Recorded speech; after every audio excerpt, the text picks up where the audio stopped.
Let's continue with AS10 property, plant and equipment.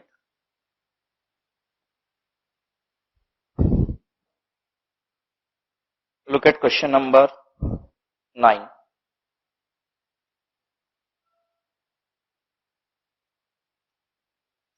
Question number 9 में आपको यह बताना होगा कि कौन कौन से आइटम कॉस्ट में ऐड किए जाएंगे और कौन से आइटम कंसिडर नहीं किए जाएंगे. Raj Limited has purchased a new item of manufacturing machinery for their industrial printing operation. It is an RTX printing press.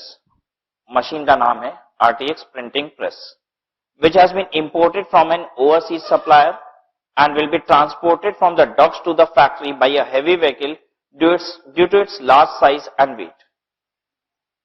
ये ओवरसीज सप्लायर से मंगाया गया है, मतलब इंपोर्ट किया गया है, किसी फॉरेनर से मंगाया गया है एंड ये डॉक पे आने के बाद हेवी व्हीकल से कंपनी तक आएगा.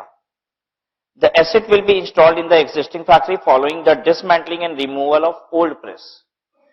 जब इसे इंस्टॉल किया जाएगा तो पुराने वाले को डिसमेंटल करना होगा, रिमूव करना होगा, which is now obsolete owing to advances in technology.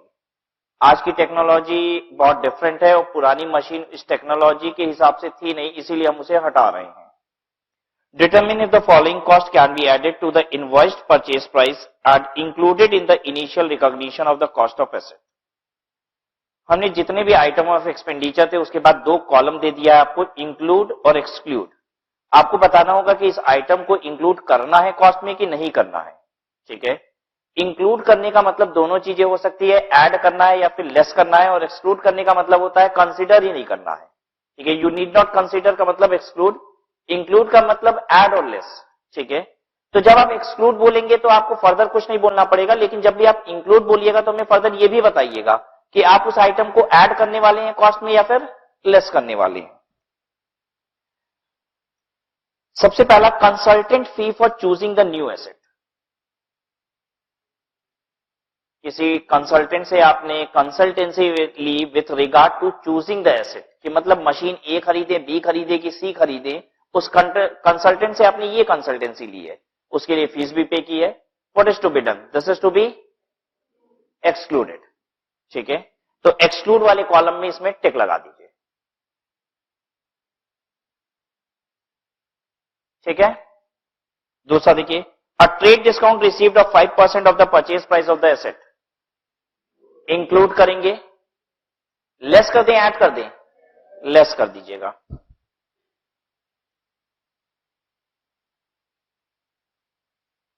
तो ऐसा ही क्वेश्चन आपको एग्जाम में अपेयर कर सकता है विथ फिगर्स. तो जो फिगर होगी वो आप उसे अकॉर्डिंगली ऐड या लेस कर लीजिएगा. ठीक है, हम लोग बेसिकली कॉन्सेप्ट बिल्डिंग कर रहे हैं, इसी पे डिफरेंट फिगर्स डाल के 50 एग्जांपल क्रिएट किए जा सकते हैं. ठीक है, कोशिश करेंगे इस क्वेश्चन में लगभग सभी पॉइंट्स को कवर कर लिया जाए. ठीक है, जितनी भी वेराइटी खर्चे लग सकते हैं एक एसेट को एक्वायर करते समय, सबकी चर्चा की है हमने. अ discount receive for paying the invoice with in 90 days. 90 दिन में आपने पेमेंट कर दी, इसलिए आपको कुछ और डिस्काउंट भी मिल गया. अब क्या करें? एक्सक्लूड कर दीजिए इसको. This is to be excluded. Interest paid on short term loan taken to provide the necessary cash for payment of the purchase price. आपने एक शॉर्ट टर्म लोन लिया है ताकि आपके पास कैश हो, आप इसकी पेमेंट कर सकें. एक्सक्लूड.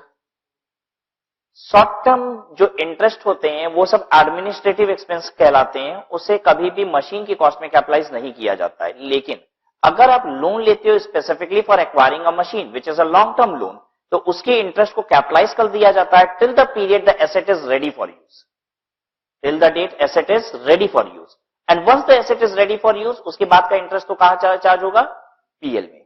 लेकिन अगर कोई छोटा मोटा लोन लेते हैं, टेम्पोररी लोन की इमीडिएट बस पेमेंट कर दिया, बाद में हम मैनेज कर लेंगे अपना फंड, तो ऐसे इंटरेस्ट को एडमिनिस्ट्रेटिव एक्सपेंस कहा जाता है. That is always charge to PL account, that is not added to the cost of asset. तो जल्दी बताइए यहां पे क्या करने वाले हैं? शॉर्ट टर्म इंटरेस्ट था, एक्सक्लूडेड. अच्छा, कहीं लिख लीजिए इस बात को, अगर लॉन्ग टर्म इंटरेस्ट होता तो लॉन्ग टर्म लोन का इंटरेस्ट तो क्या करते? ऐड कर देते. कब तक का इंटरेस्ट ऐड कर देते? Till the asset is ready for use.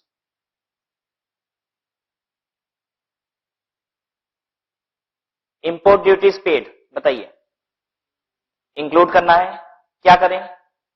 Add कर दीजिए.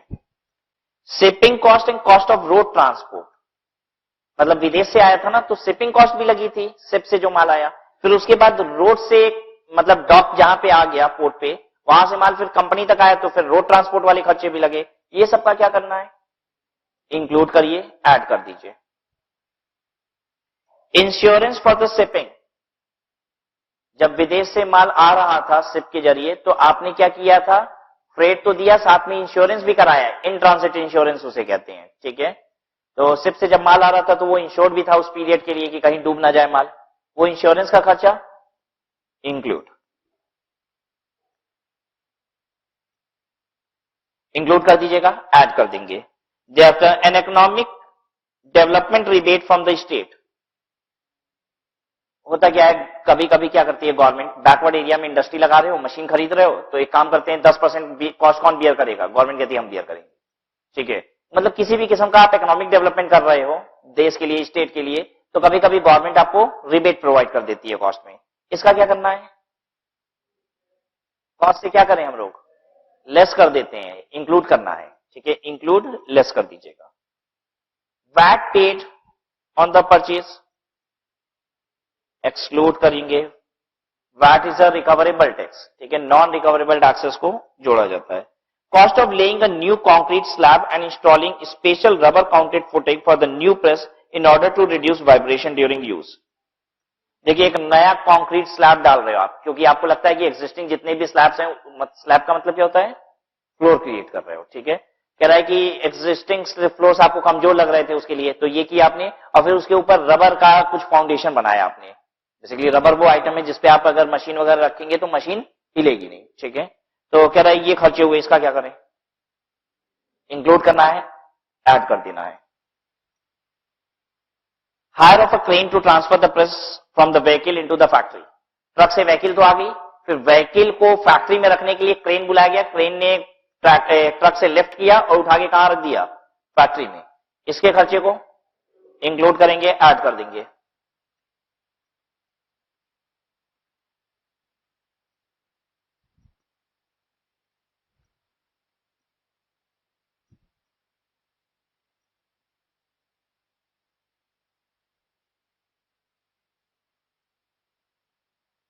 Cost associated with removing a section of the factory roof to allow the machine to be dropped into place and subsequently refitting the roof। देखिए क्या हुआ,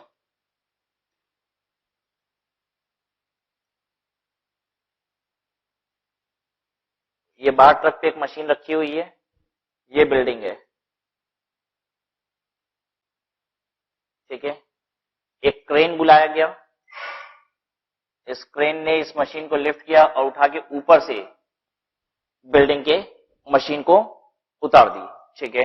machine को building से उतारने के लिए हमें एक बार रूफ सीलिंग जो है वो कटवानी पड़ गई, ठीक है, ताकि ये मशीन आ जाए और फिर वापस से क्या करना है, रूफ डालना है। ये खर्चा हमने इंकर किया है।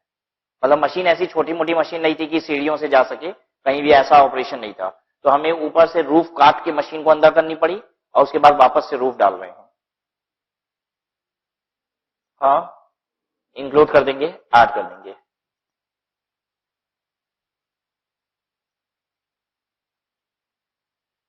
देखिए, ये सब खर्चा जरूरी था, इसके बिना क्या मशीन आ सकती थी, नहीं।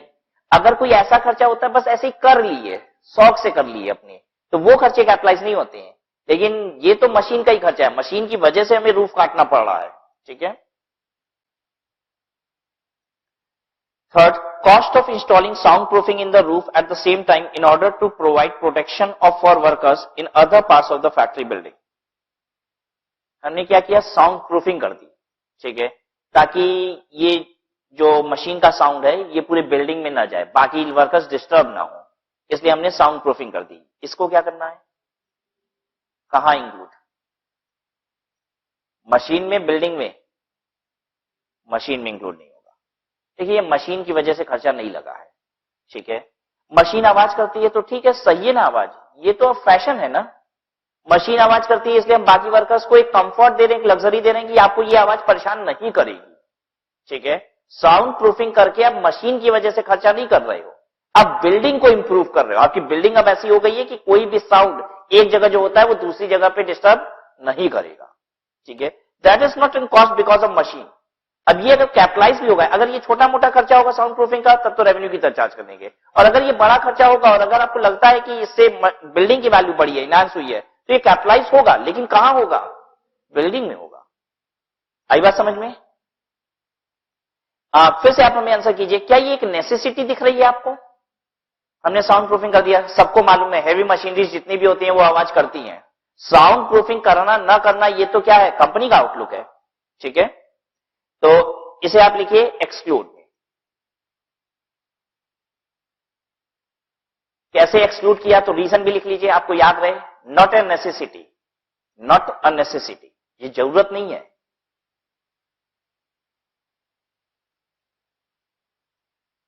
ऊपर वाला रूफ काट दिए थे, वो क्यों हमने इंक्लूड कर दिया था तब? देखिए नेसेसिटी, वो जरूरत थी। वो होगा क्या कि रूफ ऐसे ही थोड़ी ना काट दिया होगा, सीढ़ियों से अगर जा सकता था मशीन तो सीढ़ी से ही ले जाते, स्टेयर से हम क्यों नहीं ले गए होंगे? क्योंकि नहीं जा सकता था वो, इसीलिए ऐसा किया गया होगा। देखिए हर चीज में थोड़ा सा लॉजिकल सेंस आपको अपने से भी लगाना होगा। आप ये एक्सपेक्ट नहीं कर सकते हैं कि क्वेश्चन जब फ्रेम किया जा रहा है तो ये पूरी बात बोलेगा कि रूफ इसलिए काट दिया क्योंकि वो स्टेयर से नहीं ले जाया जा सकता था। लॉजिकल है, ठीक है। क्या आपको लगता है कि सीढ़ियों से कोई चीज जा सकती है तब भी छत काट के ले जाते होंगे उसको? नहीं। तो ये अपने से इंटरप्रेट कर लेंगे इसकी मीनिंग को। Point number 14, professional fee charge by consulting engineer for overseeing the installation process. आपने प्रोफेशनल फी पे किया कंसल्टेंट को, वो देखता रहेगा इंस्टॉलेशन को, बस खड़ा होगा देखता रहेगा। इंक्लूड करेंगे, ये मशीन के ऑपरेशन से रिलेटेड खर्चे हैं, ठीक है, उसके इंस्टॉलेशन से रिलेटेड। Electrician fees for connecting the press to the power supply, include कर देंगे, ऐड करना होगा। A portion of the operating cost, salaries, office expense of the purchasing department. मेरे कंपनी का जो परचेजिंग डिपार्टमेंट है वो वैसे तो खरीदता है इन्वेंट्री, लेकिन जब मशीन खरीदना होता है तो मशीन के लिए भी वो सब फोन ऑन करते हैं, मशीन के लिए भी कोटेशन लेते हैं। तो देखिए इतनी मेहनत तो किए हैं, तो उनको जो हम सैलरी दे रहे हैं उसके कुछ हिस्से की सैलरी को हमें कैपिटलाइज कर देना चाहिए कि नहीं? नहीं, ये नहीं होता है, ठीक है। अब कंपनी का मैनेजर हमने कहा देखो तुमने 2 घंटे तो मशीन के परचेज में लगा दिए, तो तुम्हारी salary divided by total hours in a month into वो 2 घंटा जो तुमने मशीन की वजह से किया, ये सब नहीं होता, ठीक है। तो इसे एक्सक्लूड में डाल देंगे। Cost of material, paper, ink used in calibrating the machine for setting it up for operation. Machine को कैलिब्रेट करने के लिए कुछ पेपर्स, इंक्स वगैरह ये सब लगे, ठीक है, मतलब सेटिंग अप के कॉस्ट हैं ये सब, क्या करना चाहिए, इसे इंक्लूड कर देंगे। Cost of training the operator, basically ये क्या होगा, setting up calibrating the machine, ये बेसिकली ट्रायल रन होगा। प्रिंटिंग प्रेस लाए ना, ठीक है, तो इंक, ये सब क्या कहते हैं, पेपर, ये सब लगा के हम एक बार ट्रायल ले रहे होंगे इसका, ये सब ऐड कर देंगे। Cost of training the operator of the new machine, अब हमारे नए मशीन के जो ऑपरेटर है उनको हम ट्रेनिंग के लिए भेज दिए, ठीक है, वो अपना 15 दिन की ट्रेनिंग करके आ रहे हैं ताकि वो नई मशीन चला सके, ठीक है। इस कॉस्ट का क्या करें? हाँ, इंक्लूड नहीं कर देंगे, ठीक है, ये मशीन की वजह से कोई खर्चा नहीं है। देखिए मेरे कंपनी में 50 स्टाफ है, ठीक है, हम एक नई मशीन लाए हैं ताकि, और अब ये वर्कर इस मशीन को ऑपरेट कर सके, इसके लिए हमने इनको ट्रेनिंग दिलवाई, ठीक है। ट्रेनिंग में जो खर्चा लगा ये मशीन की वजह से खर्चा नहीं है। अब तो जितनी भी मशीन आएगी इसी तरीके की होगी। अब ये नई टेक्नोलॉजी वाली मशीन है, मेरे वर्कर अगर इक्विप्ड हो गए इस मशीन को चलाने के लिए तो वो हमेशा ऐसी मशीन चलाएंगे। अब ये थोड़ी ना कि ये मशीन चलाएंगे फिर उसके बाद खड़े हो गए, लो अब हमको कुछ नहीं आता। अरे अब टेक्नोलॉजी बदल गई है, ये मशीन चला लेंगे, सीख लेंगे तो अब निश्चित है ऐसी जितनी भी मशीन आएगी सब चलाएंगे। बात समझ में आई? ये मशीन की वजह से थोड़ी ना खर्चा है, हमने अपना ह्यूमन रिसोर्स की वैल्यू बढ़ाई है, ये समझिए। अपने वर्कर्स को ट्रेनिंग दिलाना किसी भी चीज को ऑपरेट करने के लिए, उस ऑपरेशन की कॉस्ट नहीं है, हमने अपने ह्यूमन रिसोर्स को डेवलप किया है, वहां का खर्चा है, ठीक है, ये एक्सक्लूडेड रहेगा। A portion of the inefficiencies in production for the first month of use while operator become comfortable with using the machine.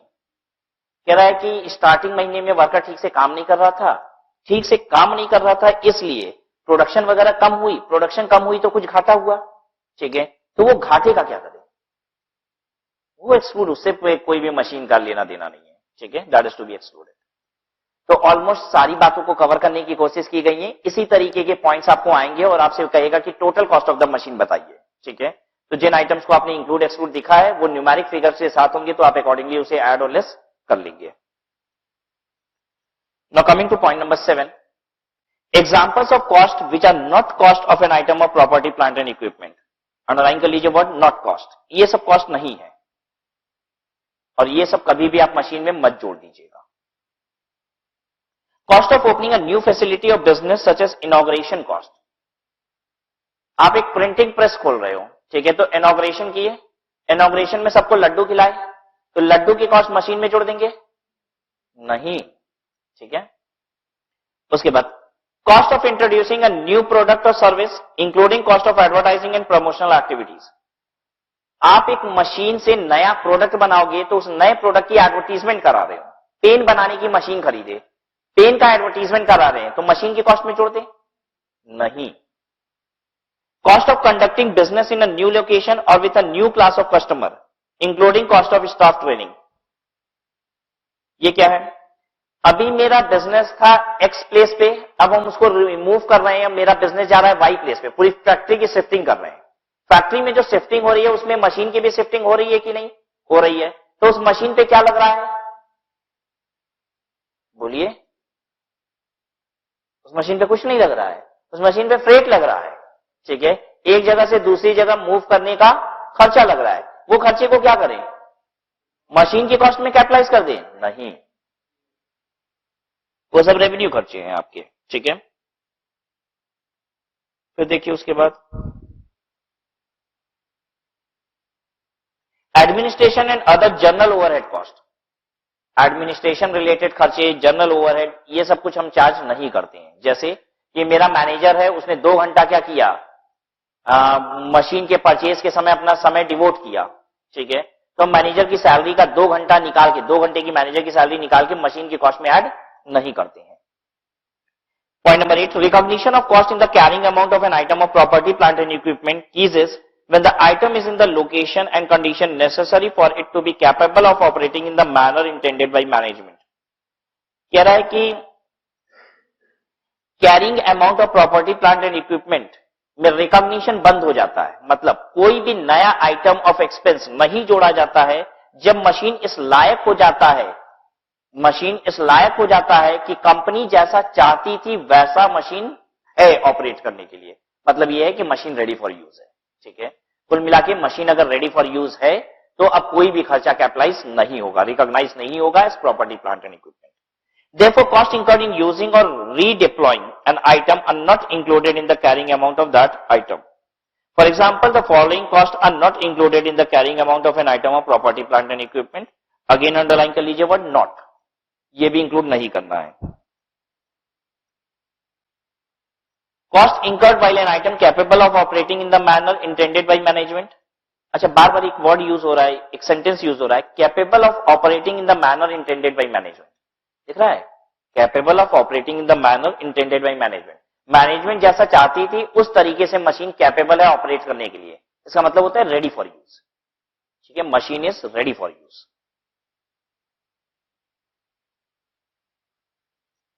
The cost incurred while an item is ready for use and has yet to be brought into use or is operated at less than full capacity. Ready for use है but has yet to be brought into use, ready for use है लेकिन अभी use नहीं किए हैं, मतलब machine इस्तेमाल के लिए तैयार है एकदम, लेकिन अभी इस्तेमाल कर नहीं रहे हैं। मतलब ऐसे समझ लीजिए, ट्रायल रन लेके देखे, मशीन पे एकदम सक्सेसफुल था, परफेक्ट था, लेकिन क्या उससे हम प्रोडक्शन स्टार्ट कर दिए? नहीं किए। इस बीच में भी खर्चा लग रहा होगा, कुछ खर्चा लग सकता है इस बीच में। हाँ, अगर लोन पे मशीन खरीदे तो इंटरेस्ट अभी इस बीच में लग रहा होगा, ठीक है।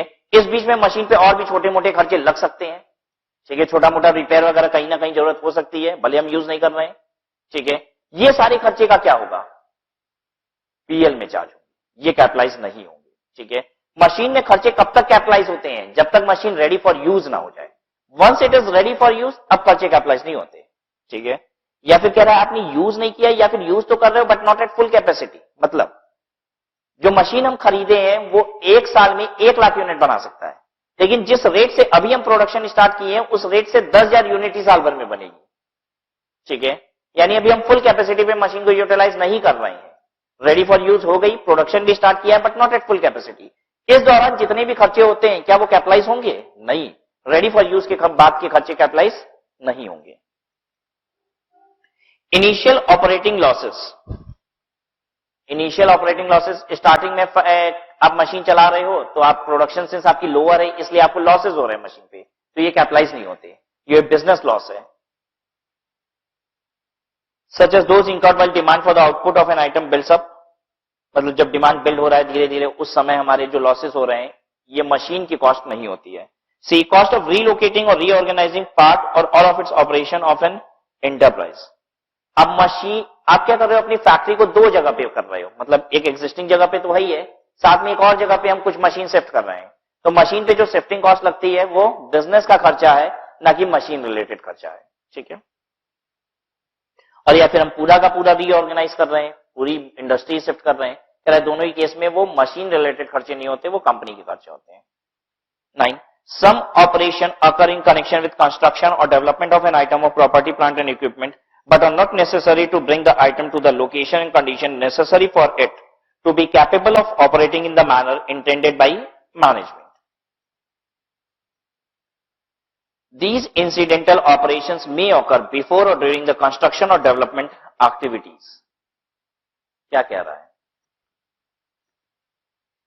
कह रहा है आपके पास एक प्रॉपर्टी, प्लांट एंड इक्विपमेंट है, ठीक है, आप उस पर कुछ काम कर रहे हो, कुछ खर्चे कर रहे हो, खर्चे इसलिए नहीं कर रहे हो क्योंकि उससे जो प्रोडक्शन आप चाहते हो वो आपको मिले, आप उस पर कुछ खर्चे कर रहे हो लेकिन उससे वो रेवेन्यू नहीं मिलेगी जो आप एग्जैक्टली चाहते हो, उससे आपको रेवेन्यू भी आ सकती है लेकिन अदर वे राउंड आएगी।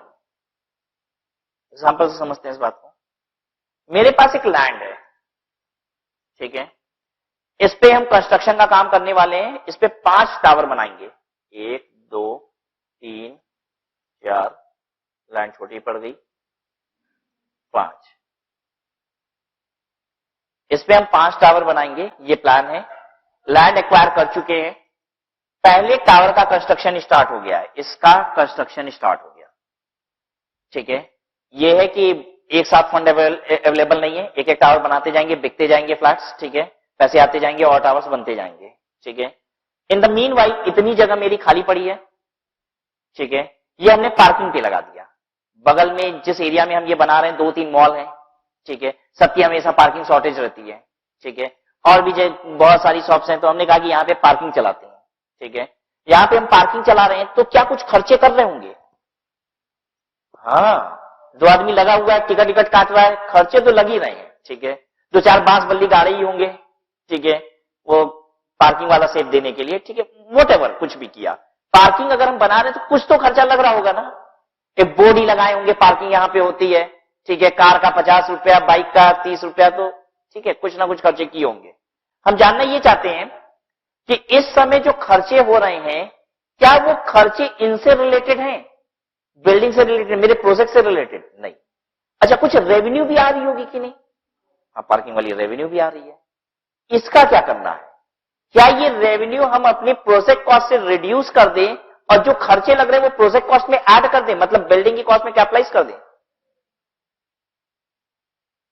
फिर से समझिएगा, बिल्डिंग मेरे लिए इन्वेंट्री नहीं है। अब ध्यान दीजिए, हम क्योंकि प्रॉपर्टी, प्लांट एंड इक्विपमेंट पढ़ रहे हैं, तो यानी ये कंपनी है, ठीक है, इस कंपनी की 5 टावर्स बननी है, ठीक है, और इसमें से एक टावर हम बना रहे हैं, बाकी जगह खाली है, और जिस समय खाली है उस समय उस खाली वाली जगह पे खर्चे हो रहे हैं और उस खाली वाली जगह से कुछ इनकम आ रही है, तो क्या ये मेरी फैक्ट्री की बिल्डिंग कॉस्ट को अल्टर करेगा कि नहीं करेगा? ये चर्चा हो रही है। बात समझ में आ गई? अब पढ़ते हैं लाइन को, देखिए क्लियर होगा ज्यादा। पॉइंट नंबर 9 स्टार्ट से पढ़ रहे हैं फिर से। Some operation occur in connection with construction or development of an item of property, plant and equipment, but are not necessary to bring the item to the location and condition. लेकिन वो सब खर्चे जरूरी नहीं थे इस आइटम को location और कंडीशन पे लाने के लिए, मतलब इसके लिए थोड़ी ना जरूरत है जो हम खर्चे कर रहे हैं, ठीक है। For it to be capable of operating in the manner intended by management, इस बिल्डिंग के मैनेजमेंट के द्वारा जो ऑपरेशन इंटेंडेड है उसके रिलेटेड खर्चे नहीं हो रहे हैं। These incidental operations may occur before or during the construction or development activities. For example, income may be earned through using a building site as car park until construction starts. ठीक है, construction start जब तक नहीं हुआ तब तक use कर सकते हो, और इनफैक्ट हमने तो एग्जांपल लिया कि कंस्ट्रक्शन शुरू हो गया है तो भी हम अभी पार्किंग यूज कर रहे हैं। रीजन भी कि हमको उसमें फैक्ट्री की 5 बिल्डिंग बनानी है, अभी एक बना रहे हैं तो 4 के लिए खाली है। ठीक है, जब दूसरी बनने लग जाएगी तो 3 वाली जगह इतनी यूज करेंगे। ठीक है, because incidental operations are not necessary to bring the item to the location and condition necessary for it to be capable of operating in the manner intended by management, the income and related expenses. तो अब क्या करना है income और खर्चे का? The income and related expenses of incidental operations are recognized in the statement of PL.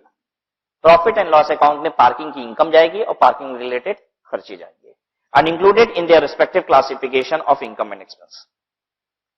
Clear है बात सबको? तो आप चाहें तो अगर ये पॉइंट थोड़ा सा कॉम्प्लिकेटेड लग रहा हो पॉइंट नंबर 9, तो आप सीधे ऐसे लिख सकते हैं, building under factory building under construction used as parking, तो income and expense of parking goes to PL account. ठीक है, थोड़ा सा सेंटेंस यहां पे कॉम्प्लिकेटेड यूज किया हुआ है, तो you can just simplify it this way, factory building under construction used for parking, revenue and expense of parking to be taken to PL.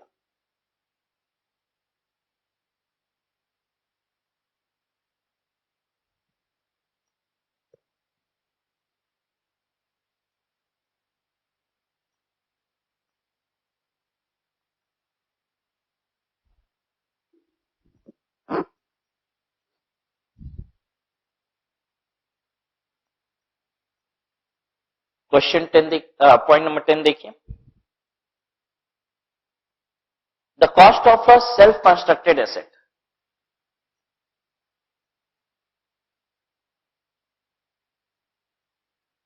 Self constructed asset, self constructed asset का मतलब क्या होता है? Factory की building, company की building, ठीक है, या फिर मशीनरीज वगैरह हमने खुद ही बनवा ली अपनी लेबर से। ठीक है, तो इसकी वैल्यूएशन किस पे की जाती है? At cost. मतलब समझिएगा क्या समझाना चाहते हैं। एक मशीन है जो हम मार्केट से खरीदने जा रहे हैं। ठीक है, हमने मार्केट से कोटेशन ली, तो एक ने 6 लाख रुपए कोट किए थे, एक ने 5.5 लाख कोट किए थे और एक ने 5 लाख कोट किए थे। ठीक है, ये मशीन की कोटेशन हमने ली, ये 3 कोटेशन हमें मिले थे। ये कोटेशन के लिए मैनेजमेंट ने अप्रूव भी कर दिया और 5 लाख रुपए में हम मशीन खरीदने जा ही रहे थे। जाते जाते हमने मशीन खरीदने का इरादा ड्रॉप कर दिया और उसकी जगह हमने प्लान किया कि हम मशीन को खुद ही सेल्फ कंस्ट्रक्ट करेंगे। ठीक है, सेल्फ कंस्ट्रक्ट करने पे मेरा खर्चा जो आया वो 4.2 लाख आया। ठीक है, हालांकि मशीन वो तो हम कितने की खरीद रहे थे? 5 लाख रुपए की खरीद ही रहे थे, हम इंटाइटल थे खरीदने के लिए। ठीक है, यही सबसे लोअर कोट था। तो क्या हम मशीन को 5 लाख रुपए की दिखाएंगे या 4.2 लाख की दिखाएंगे? 4.2 लाख की। ठीक है, तो एट कॉस्ट हमेशा आप ये नहीं कह सकते हो कि नहीं हम तो इंटाइटल थे ही, हम तो अगर खरीदते तो 5 ही लाख रुपए की वो एसेट आती। नहीं, अगर आपने सेल्फ कंस्ट्रक्शन किया है तो एट कॉस्ट इवैल्यूएशन होगी। अब एट कॉस्ट करेंगे तो कैसे? As if it is inventory. एक इन्वेंट्री जो माल बनाते हैं बेचने के लिए, तो उसकी लागत निकालते हैं। कहां सिखाया जाता है लागत निकालना? कॉस्टिंग। आप उसकी कॉस्ट शीट बनाते हो, कॉस्टिंग में ये सीखते हो। ठीक है, क्या क्या जोड़ते हो? आप जोड़ते हो material plus labour plus overhead. तो जब आप एक एसेट सेल्फ कंस्ट्रक्ट करेंगे तो आप उसको भी कितने पे वैल्यू करेंगे? कॉस्ट पे। कॉस्ट पे कैसे वैल्यू करेंगे? As if it is an inventory. और इन्वेंट्री के लिए वैल्यूएशन कैसे करते हैं कॉस्ट में? मटेरियल, लेबर प्लस ओवरहेड, वही काम करना है यहां। क्लियर? यही है पॉइंट नंबर 10।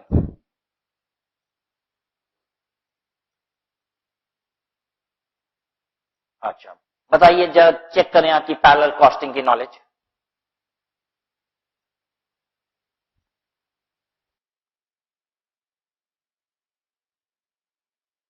मटेरियल के रिस्पेक्ट में कुछ नॉर्मल लॉस हो गया, कुछ एबनॉर्मल लॉस हो गया। What is normal loss and what is abnormal loss? Normal loss का मतलब है ये तो नॉर्मली होता ही रहता है। ठीक है, ये ऐसा लॉस है जिसे हम रोक नहीं सकते, मेरे कंट्रोल में नहीं है, ये होके रहेगा। ठीक है, व्हाट इज एबनॉर्मल लॉस? हमारी गलती और लापरवाही की वजह से कोई लॉस हो जाए तो उसे क्या कहा जाता है? Abnormal loss.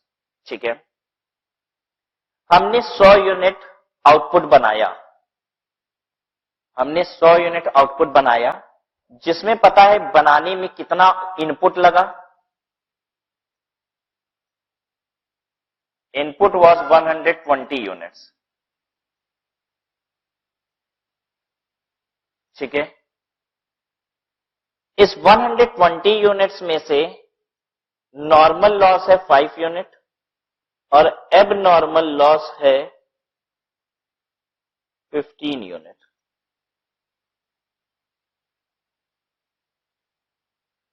समझ गए बात को? फिर से रिपीट करते हैं, आउटपुट कितना बनाया? 100 यूनिट। देखिए बात तो खत्म हो गई है। बात ये यही कहना चाहता है कि जब भी आप किसी मशीन को बनाते हो तो जैसे इन्वेंट्री की लागत जोड़ते हो वैसे ही जोड़ देना। ठीक है, तो अब हमको आपसे समझना पड़ रहा है कि आपको इन्वेंट्री की लागत जोड़ने आती है कि नहीं आती है, इसलिए ये बात कर रहे हैं। ठीक है, आप जब आउटपुट बनाते हो 100 यूनिट की, ठीक है, आउटपुट 100 यूनिट बोल सकते हैं, लेकिन यहां पे मशीन की बात हो रही है तो हम आउटपुट बोल सकते हैं 1 यूनिट ऑफ मशीन भी। ठीक है, व्हाटएवर। इसको बनाने के लिए इनपुट कितना लग गया मेरा? 120 यूनिट। इस 120 यूनिट में से 5 यूनिट नॉर्मल लॉस है और 15 यूनिट एब नॉर्मल लॉस है। ठीक है, मतलब the required unit was only 100 unit. 5 unit normal loss हो गया, 15 यूनिट एब नॉर्मल लॉस हो गया, इसलिए 120 यूनिट लगा। यानी बेसिक कंजप्शन तो कितने का हुआ है? 100 यूनिट का ही। ठीक है, अब आपको हमें बताना है कि जब हम मटेरियल लेबर ओवरहेड का खर्चा जोड़ेंगे तो मटेरियल कितने यूनिट का खर्चा जोड़ेंगे? 120 यूनिट का खर्चा, 105 यूनिट का खर्चा, 115 यूनिट का खर्चा कि 100 यूनिट का खर्चा?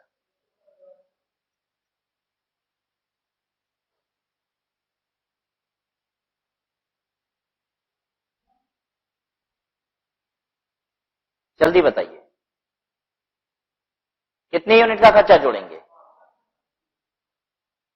सबका आंसर नहीं आ रहा है। कितनी यूनिट? 105 यूनिट। एबनॉर्मल खर्चों को कहां चार्ज कर दिया जाता है? In costing PNL account.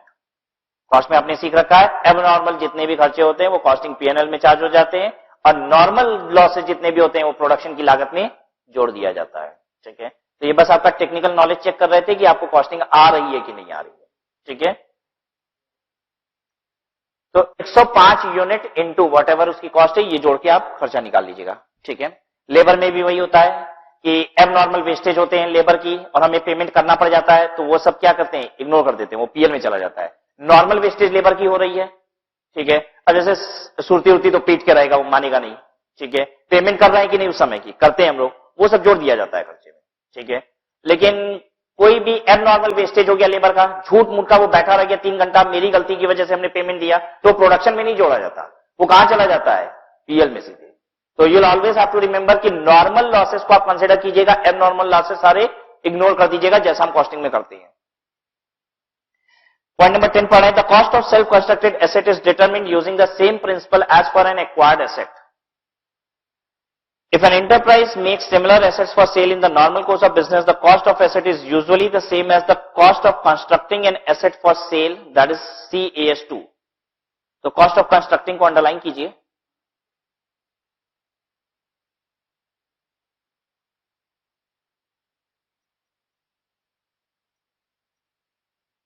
और उसके ऊपर लिखिए कॉस्ट ऑफ कंस्ट्रक्टिंग के ऊपर material plus labour plus overhead.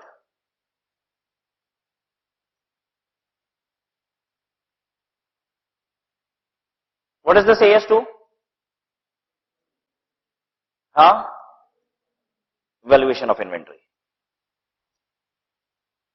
Therefore, any internal profit are eliminated in arriving at such cost. कोई भी प्रॉफिट उसमें इंक्लूड मत कर लीजिएगा। प्रॉफिट का मतलब क्या है समझा दें। जैसे आप ऐसे मत कहिएगा कि 4.2 लाख तो मेरी कॉस्ट है, लेकिन मार्केट से खरीदते तो 5 ही लाख की ना पड़ती।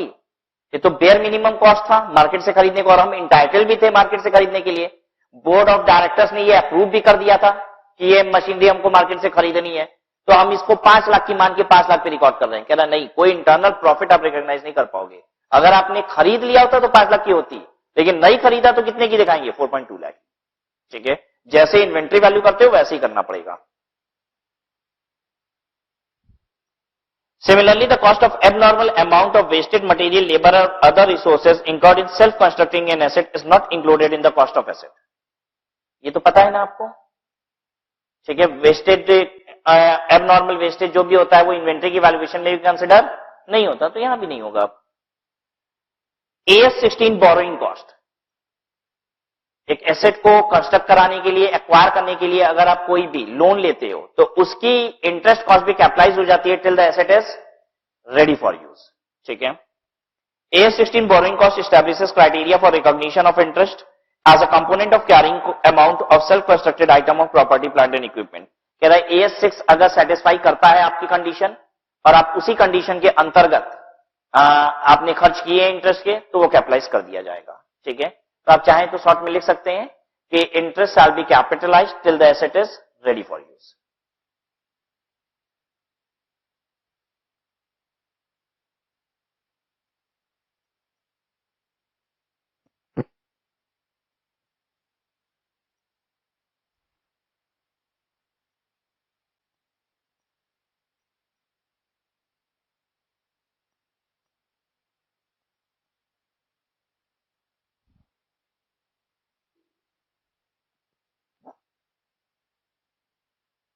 पॉइंट नंबर 11 देखिए, the cost of an item of property plant and equipment is the cash price equivalent at the recognition date. Underline कीजिए word cash price equivalent at the recognition date.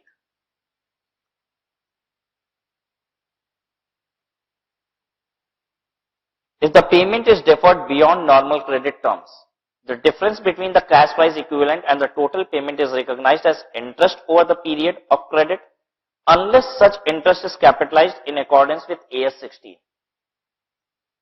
बहुत ध्यान देना पड़ेगा इस बात पे। क्या कह रहा है? कहता है कि आपने एक मशीन खरीदी 5 लाख रुपए की, ठीक है। जिस सप्लायर से आपने ये मशीन खरीदी 5 लाख रुपए की, वो नॉर्मल क्रेडिट देता है 1 महीने की, ठीक है। आप उसको पेमेंट करते हो 1 साल पे, इसलिए उसने आपको 5 लाख रुपए की। फिर से रिपीट करते हैं, आपने ये मशीन एक सप्लायर से खरीदा, जो सप्लायर नॉर्मली क्रेडिट कितने का देता है? 1 महीने का। आपको उसने इसलिए 5 लाख रुपए का दिया क्योंकि आप हमेशा उसे पेमेंट कब करते हो? 1 साल पे, 2 साल पे, इसलिए 5 लाख रुपए का दिया।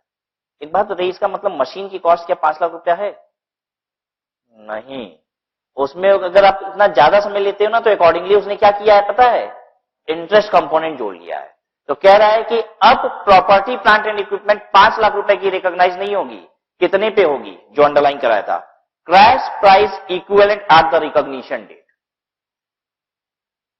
जो रिकॉग्निशन की डेट है, मतलब जिस दिन मशीन आई है, उस दिन वो कैश प्राइस इक्विवेलेंट क्या है उसका, मतलब कैश प्राइस इक्विवेलेंट किसे कहा जाता है? नॉर्मल क्रेडिट टर्म्स पे जो हम पेमेंट करते हैं उसे कहा जाता है कैश प्राइस इक्विवेलेंट, ठीक है। कैश प्राइस का मतलब होता है इमीडिएट पेमेंट करने पे कितने की मिलेगी, या फिर नॉर्मल जो भी वो हमको समय देता है उस पे अगर हम पे करेंगे तो कितने में मिलेगा, ठीक है। जैसे मशीन मिलती है 1 महीने के उधार पे, तो वहां पे कैश प्राइस का मतलब ही क्या हुआ? कैश प्राइस इक्विवेलेंट का मतलब 1 महीने के उधार पे आप कितने में खरीदते हो, ये मतलब हुआ। कैश प्राइस का मतलब यहां पे कैश प्राइस नहीं है बेसिकली कि नगद खरीदे तो कितने का पड़ा। कैश प्राइस इक्विवेलेंट का मतलब है कि नॉर्मल क्रेडिट टर्म्स पे या फिर कैश पे जैसे भी वो सप्लायर बेचता है, उतने समय पे आप उसे पेमेंट देते हो तो कितने में मिलता है, ठीक है। फिर से रिपीट करते हैं, यानी ये वाली मशीन 5 लाख की 5 लाख पे रिकॉग्नाइज नहीं होगी। हमने अपने क्वेश्चन में कहा आपसे कि नॉर्मली वो क्रेडिट टर्म कितने का देता था? 1 महीने का, और आपने कितना क्रेडिट लिया?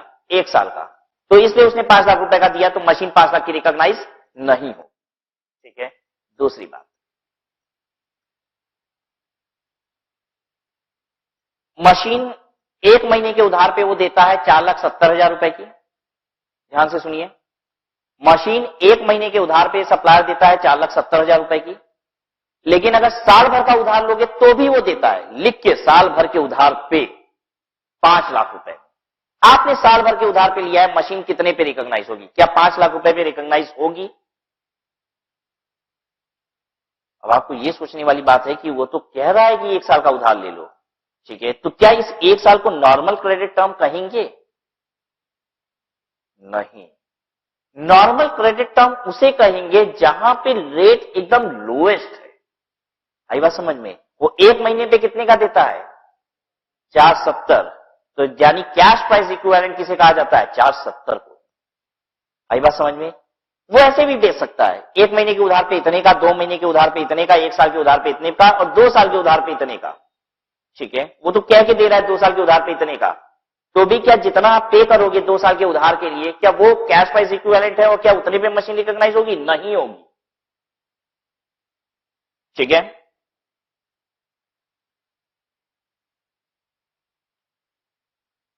क्वेश्चन देख रहे हैं, क्वेश्चन नंबर 10। इसको हम आपको जनरलाइज करके भी सिखाएंगे, तो फिर एंट्री कैसे होती है। ठीक है, कैलकुलेशन की बात तो करेंगे ही कि फिर कितने पे रिकॉग्नाइज होगी, और फिर उसे जनरलाइज करके भी सिखाएंगे।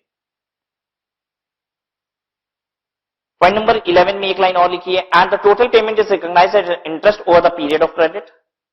बाकी जितना एक्स्ट्रा पेमेंट आप कर रहे हो उसे इंटरेस्ट की तरह रिकॉग्नाइज किया जाता है, unless such interest is capitalised in accordance with as 16।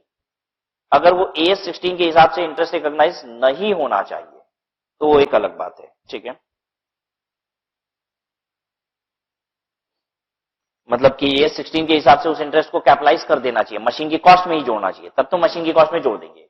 ठीक है, लेकिन अगर एएस 16 के हिसाब से वो मशीन की कॉस्ट में नहीं जुड़ना चाहिए तो मशीन की कॉस्ट की, मशीन की रिकॉग्निशन कुछ और ही वैल्यू पे होगी। Question 10, an entity acquired a plant for ₹20 lakh on 2 years interest free credit. एक एंटिटी प्लांट एक्वायर किया है 20 लाख रुपए का on 2 year interest free credit, वो इंटरेस्ट से नहीं लिया जाएगा, 20 लाख रुपए में 2 साल के लिए। नॉर्मल क्रेडिट पीरियड वहीं पे इंसर्ट कीजिए, normal credit period is 1 month and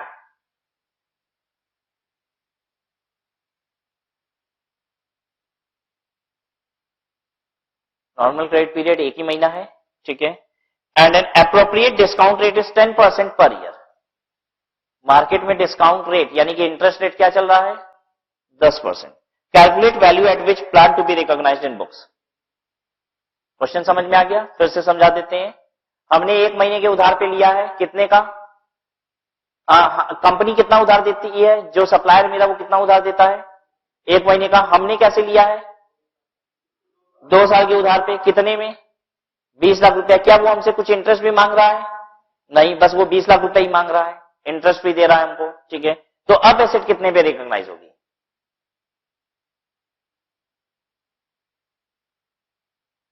market rate of interest के हिसाब से घटा दीजिए। इंटरेस्ट नहीं दे रहा है तो ऐसे वैसे भी नहीं बोला जाता है। जब आप किसी दुकानदार के पास कोई चीज खरीदने जाते हो और उसको मालूम है कि आप 2 साल पे पैसा दोगे तो अकॉर्डिंगली प्राइस बताता है। ठीक है, ये बेचने का सिस्टम होता है। ठीक है, ये उसका तरीका है कि 20 लाख रुपए में हम आपको दे रहे हैं, कोई इंटरेस्ट नहीं ले रहे हैं। अरे रेट ही महंगा है, रेट के अंदर इंटरेस्ट ऑटोमेटिक क्या है? इनबिल्ट है।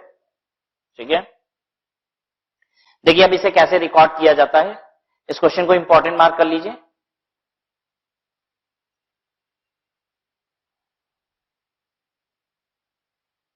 कॉस्ट ऑफ द प्लांट कितना होगा, उसके नीचे कैलकुलेशन लिखा हुआ है, कैलकुलेशन पे आप भी कैलकुलेशन कीजिए।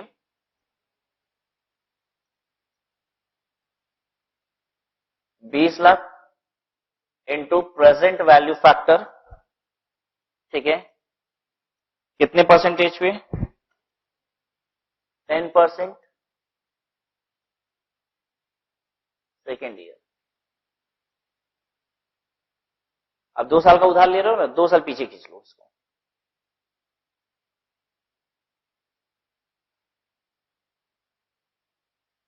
20 लाख इंटू 100/110 का स्क्वायर, 20 लाख इंटू फैक्टर बताइए कितना, और बताओ। 0.826 आगे 446। आप ऐसा कर सकते हो, जो कैलकुलेटर पे आ रहा है ना पूरे में मल्टीप्लाई कर दो सीधे, परफेक्ट आंसर आ जाएगा।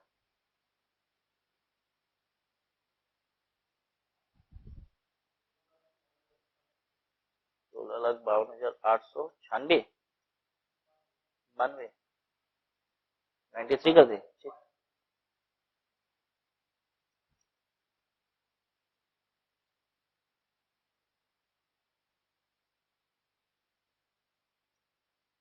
तो कॉस्ट ऑफ द प्लांट कितना हो जाएगा? 16,52,893।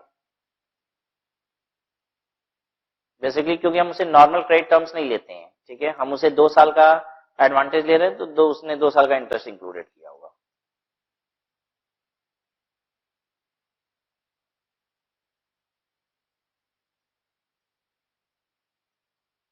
अच्छा, कुछ बच्चों के मन में ये भी आ रहा होगा सर कि अगर 1 महीने का वो उधार दे ही रहा है तो 23 महीने की क्या पीछे लाएं इसको कि 24 महीना पीछे ले आए? तो ध्यान दीजिएगा यहां पे वर्ड क्या लिखा हुआ है, cash price equivalent at the recognition date. अब सीधे उसको खींच के कहां लाना है?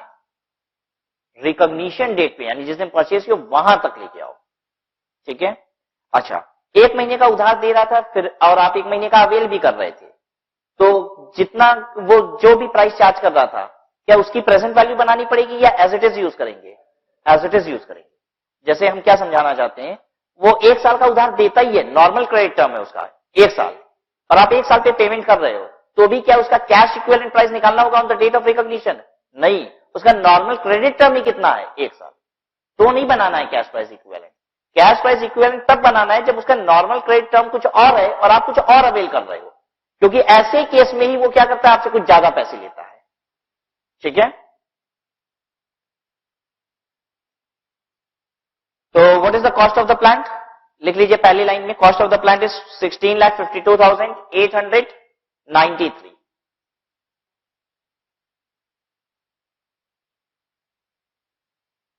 अब इसके बाद हम इंटरेस्ट एक्सपेंस चार्ज करते हैं। कैसे करते हैं दिखाएं आपको। Interest expense to be taken to PL.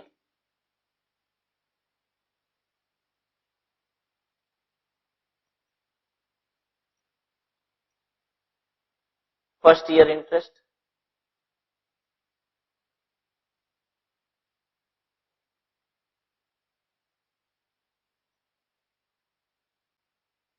अच्छा आपने ये भी सीखा ना, थोड़ी सी बात हम बता दें कि आपको AS16 वाली भी, AS16 में बोरोइंग कॉस्ट की बात कही गई है और इसमें इंटरेस्ट अगर आप पे करते हो for relating to any capital asset तो ये कैपिटलाइज कर दिया जाता है। लेकिन ये कब किया जाता है ये सुन लेते हैं तो हमें समझ में आ जाएगा यहां क्यों पीएल में चार्ज हो जा रहा है, ठीक है।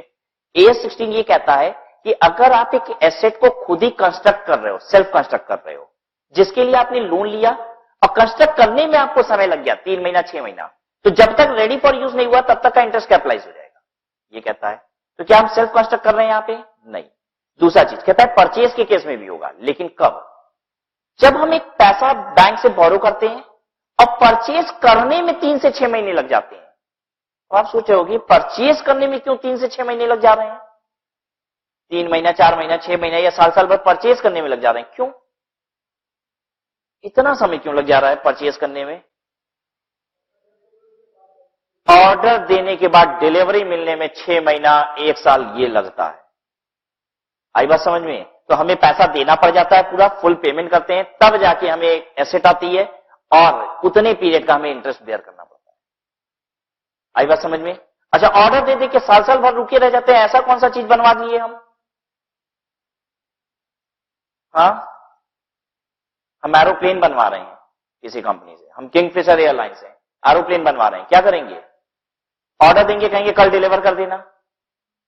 नहीं, 6 महीना साल भर का समय देंगे, ठीक है। हम क्रूज बनवा रहे हैं, हो सकता है 2 साल का 3 साल का समय दिए, ठीक है। तो बात समझ में आ गई कि परचेज के केस में कब होता है? जब परचेज करने में ही बहुत समय लगता है, और या फिर हम सेल्फ कंस्ट्रक्ट कर रहे हैं, कंस्ट्रक्शन करने में समय लगता है, तब इंटरेस्ट कॉस्ट कैपिटलाइज होती है। इनमें से कोई केस था क्या ये वाला? नहीं। 20 लाख रुपए की मशीन खरीदे हैं, तुरंत आ गई है मशीन, डिलीवर करने में समय नहीं लगा है, तुरंत आ गई है, हम पेमेंट 2 साल में दे रहे हैं उसको। आई बात समझ में? तो ये केस नहीं है, यहां पे इंटरेस्ट क्या होगा? पीएल में चार्ज होगा। क्लियर हो गई ना बात सबको? फर्स्ट ईयर इंटरेस्ट 16,52,893 का 10%, तो 1,65,289।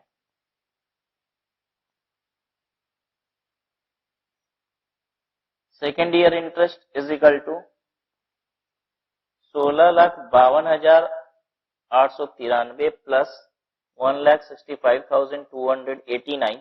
पेमेंट तो हम इकट्ठा 2 साल पे कर रहे हैं ना, पहले साल के अंत पे कुछ किए तो है नहीं, तो इंटरेस्ट पे भी इंटरेस्ट आ गया इंटू 10%।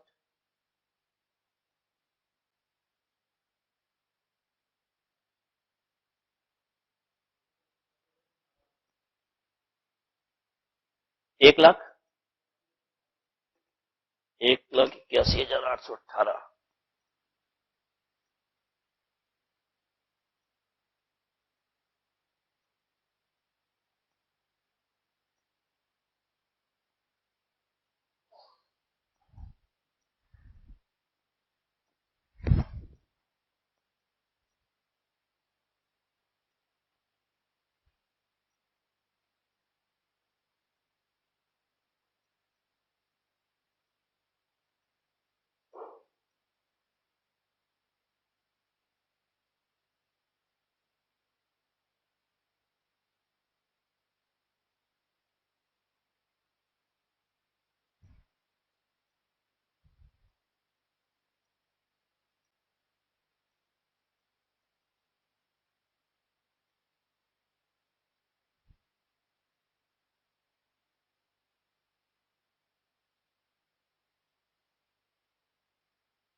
ठीक है,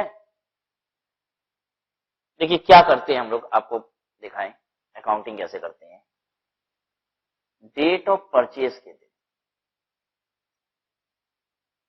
ये जो भी एसेट है, इसका नाम लिखा है क्या इस क्वेश्चन में? प्लांट है। डेट ऑफ परचेज के दिन एंट्री करते हैं प्लांट डेबिट टू सप्लायर।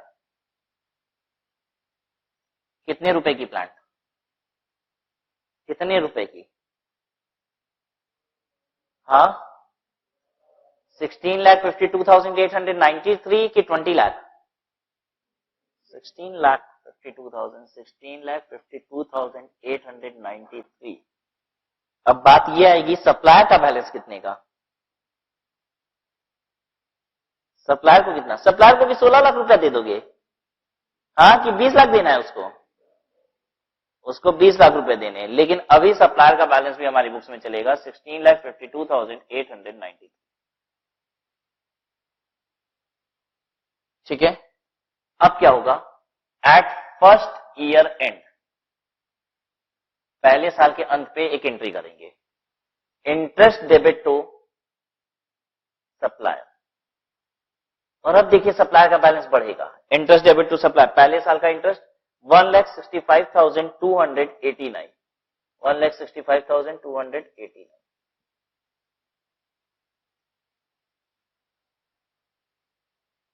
और ये इंटरेस्ट पीएल में चला जाएगा, एंट्री कर लेंगे पीएल डेबिट टू इंटरेस्ट, कितना? 1,65,289। लिख लीजिए प्रॉपरली, हो सकता है आपको एग्जाम में जनरलाइज करने को आ जाए। ठीक है, give general entry for this accounting treatment. अब क्या होगा? Eight second year and,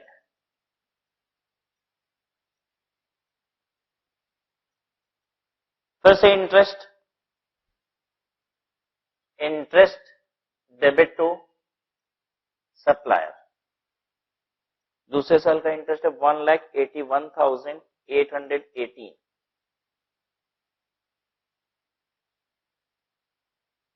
PL debit to interest 181,818, 181,818।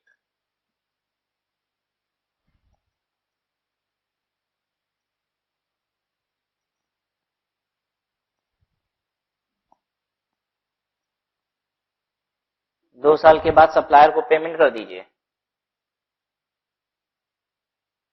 Supplier debit to bank.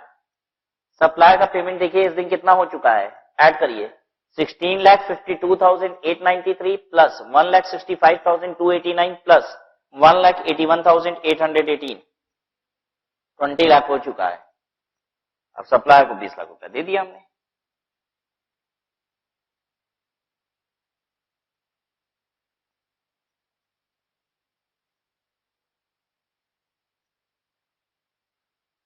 ठीक है। अच्छा, ये जो प्लांट है 16,52,893 रुपीस की, ये कितने साल पे डेप्रिशिएट किया जाएगा? क्या साल पे? 2 साल के, कुछ गंदे बच्चे बोल रहे हैं 2 साल पे। क्या साल पे डेप्रिशिएट करेंगे? और जो भी इसकी यूजफुल लाइफ होगी। क्वेश्चन में ये सब थोड़ी ना बताया है हमको, इसीलिए डेप्रिशिएशन की बात नहीं हो पाई है, नहीं तो कर देते वो भी।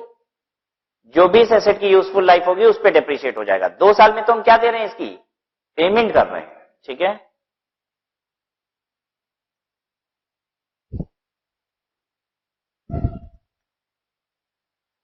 नोट आंसर में, क्वेश्चन नंबर 10 के आंसर में जो नोट लिखा है, the unwinding of the discount results in interest expense recognized in profit and loss respectively of rupee 1,65,289 and rupee 1,81,818 in the first and second 12-month period after sale. Furthermore, 2 years after the sale, the liability of 20 lakh. Liability of 20 lakh आ जाएगा कैसे? That is 16,52,893 plus दूसरे वाले में क्या भरिएगा? 1,65,289 plus तीसरे वाले में 1,81,880 is derecognized upon settlement of the डेप्ट। डी रिकॉग्नाइज करने का मतलब होता है बुक्स ऑफ अकाउंट से हटा देना। तो ये जैसे ही हम मारेंगे entry supplier debit to bank, derecognize हो गया। क्या? जल्दी बोलिए, क्या चीज डी रिकॉग्नाइज हो गया? सप्लायर। ठीक है, लाइबिलिटी डी रिकॉग्नाइज हो गई।